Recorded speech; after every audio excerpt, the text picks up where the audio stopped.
Hey guys, have you ever eaten a big stack of pancakes and felt like, wow, I have so much energy, I feel so full, I feel so light and healthy? Let's get real, said no one ever. The truth is, after you eat a big stack of sugary pancakes, two things might happen. One is that you'll get a sugar rush and feel like eating maybe another hour after breakfast, or two, you'll get a sugar rush and you'll feel like taking a nap, not really having any energy to start your day. I'm Blanche and welcome to Feast in the Middle East, where I show you how to make authentic Middle Eastern food and other healthy recipes that'll empower you to take charge of your health. And today I'm really excited because I'm gonna share with you how to make protein pancakes. Not just any protein pancakes, but I'm going to share with you how to make banana souffle pancakes, because just because you're making healthy pancakes doesn't mean you have to sacrifice flavor and texture. So what we're going to do is start with one ripe banana. This pancake recipe is good for 2 servings, but if you're really hungry, you could just slam the whole thing in one sitting. Now to my bowl, I'm going to add 1 organic egg. Make sure your eggs are organic and pasture raised too. So what I'm gonna do is whip the egg first, make it super fluffy.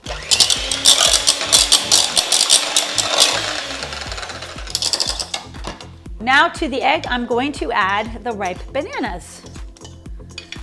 All right, I'm also going to add 2 tablespoons of ricotta cheese. Why ricotta cheese? Because it adds extra protein and gives the pancakes that souffle-like texture. Just a teaspoon of coconut oil.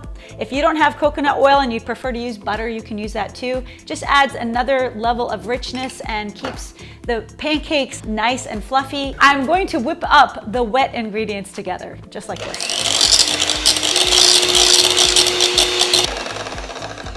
I'm going to add just a teaspoon of vanilla extract because vanilla extract actually adds sweetness to your pancakes, so you don't feel the need for syrup. To make the pancakes rise, we just want to put about a half a teaspoon of baking powder. So here's a half teaspoon of baking powder.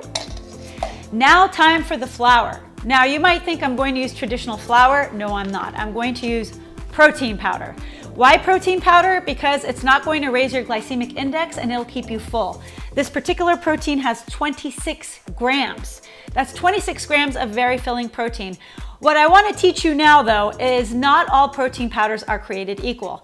So when you're looking at a protein powder, make sure if it's whey protein that it's grass-fed and organic and has a minimal amount of ingredients. I'm talking no artificial colors and no artificial sweeteners. You don't want to see sucralose or aspartame in your protein powders. So for example, this particular protein powder by Antler Farms has whey protein isolate, organic vanilla, organic stevia, which is an organic natural sweetener, and sunflower lecithin. Sunflower lecithin is great because a lot of store-bought protein powders have soy lecithin. Soy lecithin tends to be GMO. Another unique aspect about this whey protein isolate mix is that it has BCAAs inside of the mix. This gives an extra shot of energy. So I love that they have BCAAs built right into the mix. Not all protein powders have that. And it smells great. It smells like vanilla cake batter. I mean, it's crazy how good this smells. So I'm going to use a full scoop. Another important consideration as to why I use this protein powder is it's made in New Zealand. New Zealand is first out of 50 countries for animal protection and welfare. So this is from grass-fed happy cows, not feedlot sick cows, okay? So this makes a fantastic flour for my pancakes. I'm just gonna stir it until it's just mixed. You don't wanna over-mix it because then it'll turn out tough once you put it on the griddle, okay? So here we go. I'm just gonna stir it all together.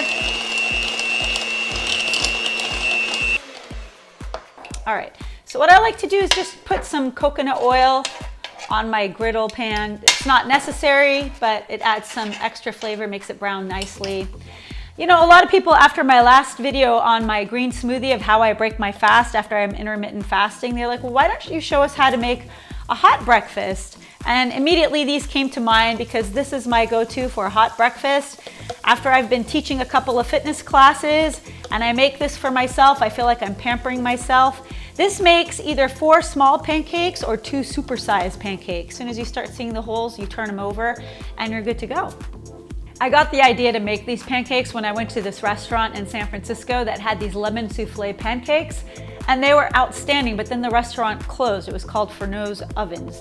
And I thought, well, why don't I just make my own pancakes and incorporate ricotta and make them sort of a souffle-like texture. And that's where these pancakes came from. These pancakes are looking gorgeous. Look how golden brown they are, and they're really light and fluffy.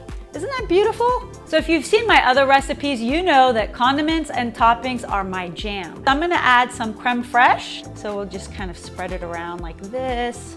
It just adds a nice, creamy texture, a little more good fats and some protein. I'm going to add some fresh berries all around because they add color. Now this is a really big serving. I mean, this can serve 2 people easily. Or if you're extremely hungry and you want it for yourself, that's fine too. And I love my almond butters because I just love almond butter. So it's like my chocolate syrup, guys. If you want to add chocolate syrup, I guess that's okay too. Just like a little splattering of it here and there. And then finally, why not? Let's just put some syrup on there, guys. Let's go crazy. Now this is a sugar-free syrup with only 2 ingredients, maltitol and maple flavor. That's it. So this is a sugar-free syrup. I just want to get a bite with everything on it. I want some creme fraiche, some peanut butter, some strawberry. You don't miss the flour, guys. You don't miss the sugar. If you want more recipes like this, leave a comment. Let me know what you think. Give it a try. And you can follow us on social media and all the links that I've provided below in the description box. And if you want to be a Patreon and support us, I could churn out more videos just like this, just for you.